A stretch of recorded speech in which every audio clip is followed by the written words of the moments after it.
ಶಾಲೆಯಲ್ಲಿ ಮಧ್ಯಾಹ್ನದ ಊಟ ಸೇವಿಸುವಂತಹ ವಿದ್ಯಾರ್ಥಿಗಳೇ ಎಚ್ಚರ. ಊಟ ಮಾಡೋ ಮುಂಚೆ ಯೋಚನೆ ಮಾಡಿ.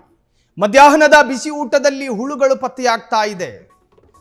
ವಿದ್ಯಾರ್ಥಿಗಳೇ ಎಚ್ಚರ. ಮಧ್ಯಾಹ್ನದ ಬಿಸಿ ಊಟ ಸೇವಿಸುವ ಮುನ್ನ ಹುಷಾರಾಗಿರಿ. ನೀವು ಸೇವಿಸುವ ಆಹಾರದಲ್ಲಿ ಹುಳುಗಳು ಪತ್ತೆಯಾಗ್ತಾ ಇದೆ. ಮಧ್ಯಾಹ್ನದ ಬಿಸಿ ಊಟದಲ್ಲಿದೆ.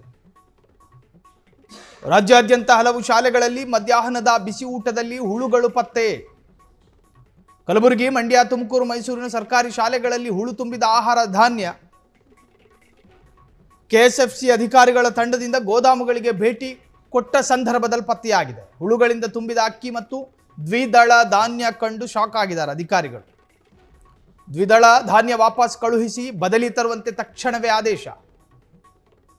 ಧಾನ್ಯಗಳ ಗುಣಮಟ್ಟದ ಬಗ್ಗೆ ಮಾಹಿತಿ ಸಂಗ್ರಹಿಸಿ ಸರ್ಕಾರಕ್ಕೆ ವರದಿ. ಹುಳು ತುಂಬಿದ ಆಹಾರ ಹೇಗೆ ಪೂರೈಕೆಯಾಗಿದೆ ಎಂಬುದರ ಬಗ್ಗೆ ತನಿಖೆ.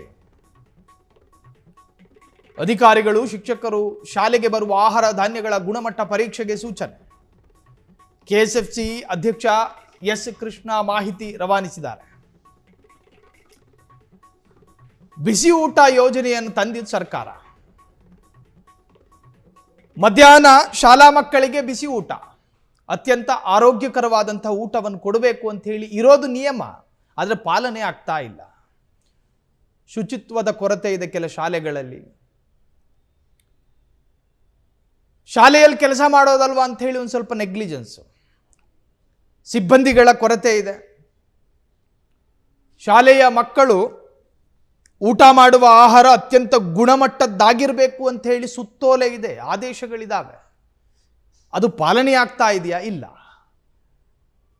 ಊಟ ಮಾಡೋದಕ್ಕೆ ಸಂಗ್ರಹ ಮಾಡಿಟ್ಟಿದ್ದ ದ್ವಿದಳ ಧಾನ್ಯಗಳಲ್ಲಿ ಹುಳುಗಳು ಅನ್ನೋದಾದ್ರೆ, ಚೀನಾದಲ್ಲಾದರೆ ಹುಳು ಸಿಕ್ಕಿದ್ರೆ ಅಲ್ಲೇ ಬಾಯಿಗೆ ಹಾಕತ್ತಾರೆ. ಇಲ್ಲಿ ಹಂಗಲ್ವಲ್ಲ. ಧಾನ್ಯಗಳ ಗುಣಮಟ್ಟಗಳನ್ನು ಪರಿಶೀಲನೆ ಮಾಡಬೇಕು. ಕಂಡವ್ರ ಮಕ್ಕಳು ತಿನ್ನೋದಲ್ವಾ ಅಂಥೇಳಿ ಯಾವುದೇ ತರಹದ ನಿರ್ಲಕ್ಷ್ಯ ಭಾವನೆ ಯಾರಿಗೂ ಇರಕೂಡದು. ಸರ್ಕಾರ ಅದನ್ನು ಉಚಿತವಾಗಿ ನಿಮಗೆ ಪೂರೈಕೆ ಮಾಡುತ್ತೆ. ಇಂಡೆಂಟ್ ಅವಕಾಶಗಳಿದ್ದಾವೆ. ಯಾವುದು ಖಾಲಿ ಆದರೂ ನೀವು ಆರ್ಡರ್ ಮಾಡಬಹುದು. ಈ ಎಲ್ಲ ಮಾರ್ಗಗಳು ನಿಮ್ಮ ಕಣ್ಣು ಮುಂದೆ ಇದ್ದರೂ ಕೂಡ ಹುಳುಗಳು ಧಾನ್ಯಗಳಲ್ಲಿ ಮಿಶ್ರಿತ ಆಗ್ತಾ ಇದೆ. ನಾಳೆ ದಿನ ಅದು ಮಕ್ಕಳು ಹೊಟ್ಟೆಗೆ ಸೇರಿದ್ರೆ ಯಾರು ಗತಿ? ಅದಕ್ಕೆ ಉತ್ತರ ಕೊಡೋದು ಯಾರು? ಮಕ್ಕಳು ಅಸ್ವಸ್ಥ, ಆಸ್ಪತ್ರೆಗೆ ದಾಖಲು ಅಂತೇಳಿ ನಾವೇ ಸುದ್ದಿ ಮಾಡಬೇಕು. ಸೊ ಹಾಗಾಗಿ ಸಂಬಂಧಪಟ್ಟಂತಹ ಶಾಲಾ ಆಡಳಿತ ಮಂಡಳಿ ಅದರ ಬಗ್ಗೆ ಪ್ರತ್ಯೇಕವಾದಂತಹ ಗಮನ ಕೊಡಬೇಕು. ಇನ್ನು ಆ ತರಹದ್ದೇನಾದರೂ ಧಾನ್ಯಗಳು ಪತ್ತೆಯಾದಲ್ಲಿ, ಅಕ್ಕಿ ಚೀಲದಲ್ಲಿ ಆ ತರಹದ ಹುಳುಗಳು ಪತ್ತೆಯಾದಲ್ಲಿ ಸಂಬಂಧಪಟ್ಟವರಿಗೆ ತಿಳಿಸ್ಬೇಕು. ಇವತ್ತು ಅಧಿಕಾರಿಗಳು ದಾಳಿ ಮಾಡಿದ್ರು ಗೊತ್ತಾಯಿತು. ಇಲ್ಲದಲೇ ಇದ್ರೆ ಅದು ಎಲ್ಲವೂ ಕೂಡ ಮಕ್ಕಳು ಹೊಟ್ಟೆಗೆ ಸೇರ್ತಾ ಇತ್ತು. ದ್ವಿದಳ ಧಾನ್ಯ ವಾಪಸ್ ಕಳುಹಿಸಿ ಬದಲಿ ತರುವಂತೆ ತಕ್ಷಣವೇ ಆದೇಶ. ಧಾನ್ಯಗಳ ಗುಣಮಟ್ಟದ ಬಗ್ಗೆ ಮಾಹಿತಿ ಸಂಗ್ರಹಿಸಿ ಸರ್ಕಾರಕ್ಕೆ ವರದಿಯನ್ನು ಕೂಡ ಸಲ್ಲಿಸಲಾಗಿದೆ. ಇನ್ನು ಸಂಬಂಧಪಟ್ಟಂಥ ಇಲಾಖೆ ಆ ಶಾಲಾ ವಿರುದ್ಧ ಕ್ರಮವನ್ನು ತೆಗೆದುಕೊಳ್ಳುತ್ತಾ ಕಾದು ನೋಡಬೇಕು. ಹುಳು ತುಂಬಿದ ಆಹಾರ ಹೇಗೆ ಪೂರೈಕೆಯಾಗಿದೆ ಎನ್ನುವಂಥದ್ರ ಬಗ್ಗೆಯೂ ಕೂಡ ಆಳವಾದ ತನಿಖೆಯ ಅವಶ್ಯಕತೆ ಇದೆ. ಕ್ಷಣ ಕ್ಷಣದ ಸುದ್ದಿಗಳಿಗಾಗಿ ಫ್ರೀಡಂ ಟಿವಿ ಸಬ್ಸ್ಕ್ರೈಬ್ ಮಾಡಿ, ಲೈಕ್ ಮಾಡಿ ಹಾಗೂ ಫಾಲೋ ಮಾಡಿ. ಹೊಸ ಸುದ್ದಿಗಳ ನೋಟಿಫಿಕೇಶನ್ಗಾಗಿ ಬೆಲ್ ಐಕಾನ್ ಮೇಲೆ ಕ್ಲಿಕ್ ಮಾಡಿ.